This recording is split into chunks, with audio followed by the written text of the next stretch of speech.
A decade after Avengers Age of Ultron hit theaters, James Spader's chilling AI villain is making an official return to the Marvel Cinematic Universe. The long-rumored comeback has now been confirmed, and it's all tied to the upcoming Vision series on Disney+, set to premiere in 2026. But Spader's return isn't the only interesting development. This new Vision series appears to weave together multiple threads from the MCU, bringing back key characters and possibly setting the stage for bigger things to come. So, what does this mean for Marvel fans? Let's break it down. James Spader's return as Ultron has been a topic of speculation for quite some time, and now it's official. The news comes via Iron Man actor Faran Tahir, who played Raza in the original 2008 film. In an interview with comicbookmovie.com, Tahir not only confirmed Spader's involvement in Vision but also teased some great surprises for fans. Tahir said, "It was sort of a reunion for us, as the showrunner, Terry Matalas, was someone I worked with on a series called 12 Monkeys. We had already worked together 9 years ago, and there's another cast member who was on that show who is also in this one. James Spader and I did a couple of episodes of The Blacklist, so there was a nice reunion of people who had worked together before. It was nice to have the team back in a different way, setting, and reality. It was a lot of fun." For those who need a refresher, Ultron was initially conceived by Tony Stark as a global peacekeeping AI.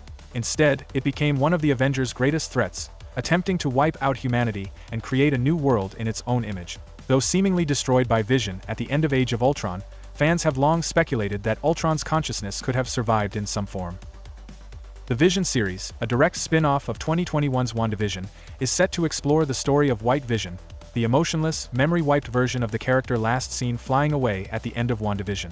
With Ultron now confirmed, it raises questions about how these two AI-driven characters will interact and what role they'll play in shaping the future of the MCU. One of the most intriguing aspects of Vision is how it connects to various corners of the MCU. Tahir's involvement alone hints at ties to Iron Man, while the return of Ultron brings back one of the franchise's most notorious villains. But there's more. The Vision series serves as the third chapter in a loose trilogy that began with WandaVision and continues with Agatha All Along, the Disney Plus series centered on Catherine Hahn's Agatha Harkness. This connection suggests a broader story at play, one that could have significant implications for the future of the MCU. Additionally, Ultron's name had previously been rumored in connection with Armor Wars, a project focused on Tony Stark's legacy and the misuse of his technology.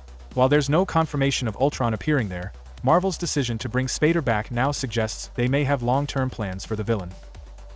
While details remain scarce, it's clear that Vision is shaping up to be a major MCU event. With familiar characters returning, a storyline that links back to Iron Man, and the long-awaited comeback of Ultron, the series is positioned to be one of the most significant Marvel projects in the coming years.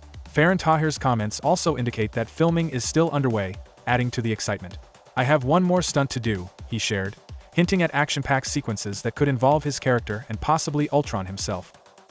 So, what does all of this mean for Marvel fans? Well, it seems that the MCU still has plenty of surprises up its sleeve. With Vision on the horizon, the return of Ultron, and potential connections to Armor Wars, Marvel seems to be strategically setting up its next big chapter. But the question is, will Ultron be a one-off return, or is Marvel gearing up for something bigger? We'll have to wait and see. One thing is certain, Vision just became a must-watch for any MCU fan.